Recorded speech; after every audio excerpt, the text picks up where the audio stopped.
La storia portoghese dell'inizio del XIX secolo è alquanto conturbata.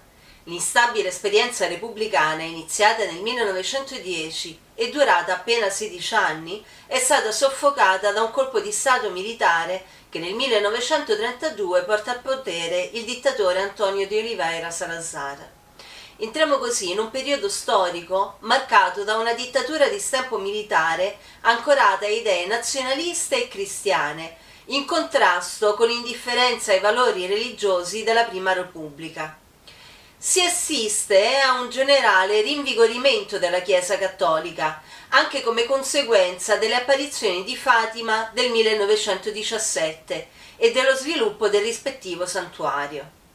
Nel 1933 viene anche fondata l'Azione Cattolica Portoghese, un'istituzione che vedeva la partecipazione di laici nell'apostolato della Chiesa, una sorta di esercito di riconquista cristiana, il cui obiettivo era quello di ricristianizzare la società portoghese. È proprio in questo contesto che il cardinale patriarca di Lisbona, Dom Manuel Gonçalves Cerqueira, ispirandosi al Cristo Redentore di Rio de Janeiro, lancia l'idea di costruire un monumento dedicato a Cristo.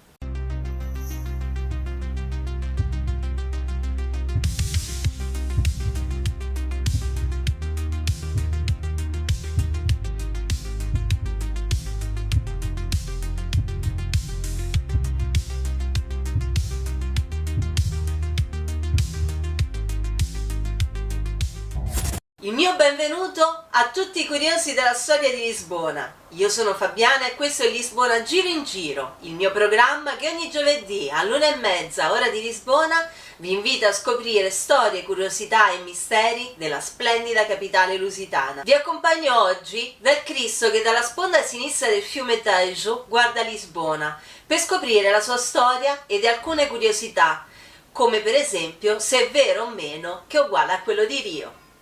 Iscrivetevi al canale, attivate il campanello e venite con me a scoprire il Cristo Re di Almada.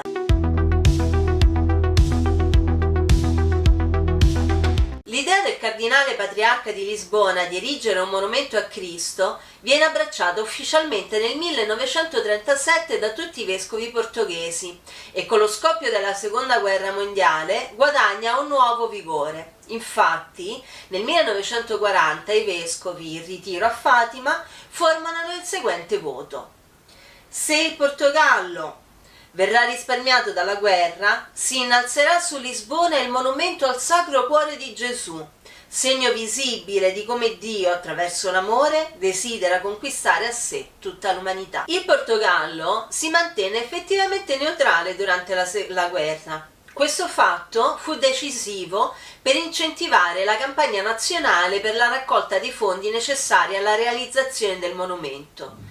La propaganda era di fatto già iniziata nel 1938, quando venne anche lanciato il giornale Un Monumento, il cui obiettivo era proprio quello di pubblicizzare, promuovere e contribuire a finanziare la costruzione della statua. Sul numero del dicembre del 1940 di questa rivista si trova la storia del salvadanaio di Lauretta.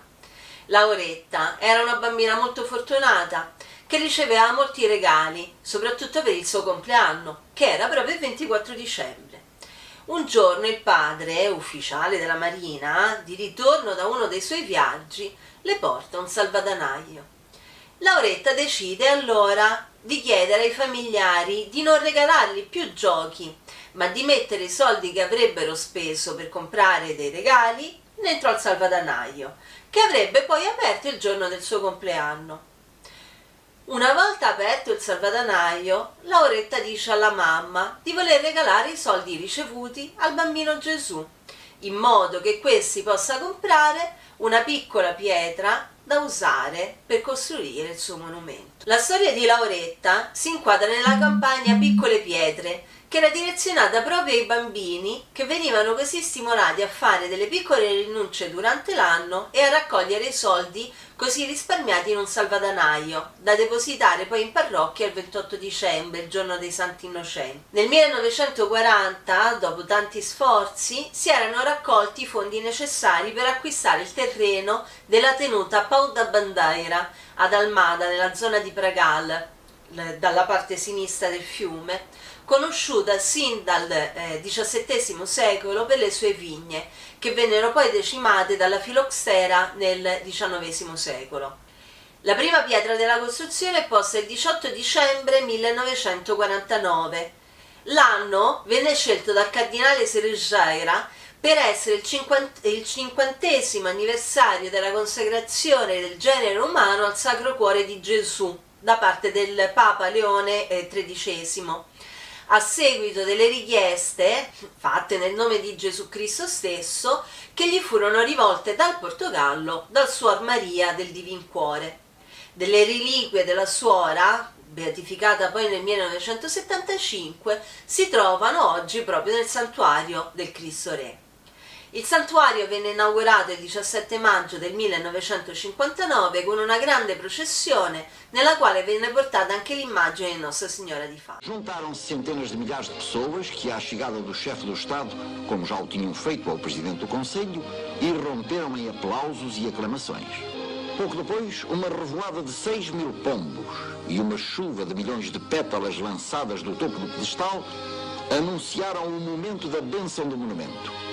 Portugal foi ouvido. O voto está cumprido, afirma Sua Eminência na sua vibrante alocução. A multidão, agitando pequenas bandeiras com a cruz de Cristo, dá largas ao seu regozijo e canta em coro impressionante o hino nacional. Lá no alto, a imagem de Cristo Rei, grato por tão grande manifestação de fé, dir-se-ia que a todos queria envolver num mesmo abraço de proteção e generosidade para Portugal inteiro, para todos os portugueses espalhados pelo mundo. Um abraço que é bênção, perene solicitude, atenção vigilante, defesa invencível, penhor da continuidade da pátria, certeza da sua imortalidade. Olhando o Tejo, de onde a sua cruz ganhou o mundo, Cristo há de continuar a apontar a Portugal a rota das glórias e da vitória. Il piedistallo della statua in cemento armato è opera dell'artista Antonio Lino. Interessante notare che questo integrava il MRAR, Movimento di Rinnovazione dell'Arte Religiosa, fondato nel 1953 da un gruppo di artisti impegnati nel promuovere la modernità e una maggiore qualità plastica nell'arte religiosa in Portogallo, in opposizione formale ai modelli tradizionalisti allora promossi dal governo dittatoriale. Antonio Lino è stato responsabile anche per la progettazione del colonnato del santuario di Fatima. L'immagine di Cristo è invece opera del maestro Francisco Franco. In occasione del 25° anniversario della statua, nel 1984, venne costruito l'edificio di accoglienza del santuario, dove operano la canonica e i servizi amministrativi, oltre ad una cappella, sale riunioni e gallerie per le mostre. Negli anni seguenti vennero costruiti altri spazi, come per esempio un refettorio e dei dormitori per servire pellegrini che visitano il santuario per ritiri religiosi. Quindi non si tratta semplicemente della statua in sé, ma di un vero e proprio santuario con diversi spazi adibiti alle necessità della chiesa. L'alto del piedistallo della statua è un belvedere molto ricercato dai turisti perché offre forse la più bella vista della città di Lisbona dalla sponda sinistra del fiume.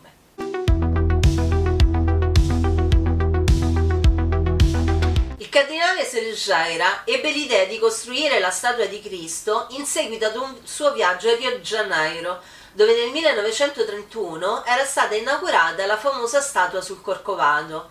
Il monumento di Almada è quindi sì ispirato a quello di Rio, ma non è mica uguale. Il Cristo portoghese è alto 28 metri, mentre quello brasiliano 30. Il primo appoggia su una struttura in cemento armato alta 82 metri e si trova a 113 metri sopra il livello del mare, mentre il secondo appoggia su un piedistallo di 8 metri e si trova a 708 metri sopra il livello del mare. Inoltre, anche dal punto di vista plastico, le statue sono abbastanza diverse. Una curiosità è il fatto che il Cristo Carioca è la statua in stile Art Deco più alta del mondo. Esistono diverse fake news sul rapporto tra le due statue. Le più comuni sono che quella portoghese sia una replica di quella brasiliana oppure che sia stata donata dal governo brasiliano a quello portoghese. Come abbiamo visto, nessuna delle due è veridica. Tempo fa un'amica mi ha raccontato anche di aver sentito una turista americana seduta in un belvedere di Lisbona da cui si può ammirare il Cristo Re dire che non immaginava che il Brasile e il Portogallo fossero così tanto vicini che da Lisbona si potesse vedere la statua carioca. Pensate un po'. Un'ultima curiosità è che nel 2014 ad Oleiros, un piccolo municipio nel centro del Portogallo, è stato inaugurato un santuario con una statua alta 5 metri che vuole essere una sintesi idealizzata tra le statue di Almada e di Rio. Spero di essere riuscita a toglierti ogni dubbio sul Cristo di Almada. E se questo racconto ti è piaciuto, non dimenticarti di condividerlo con quell'amica o amico a cui potrebbe interessare. Alla prossima!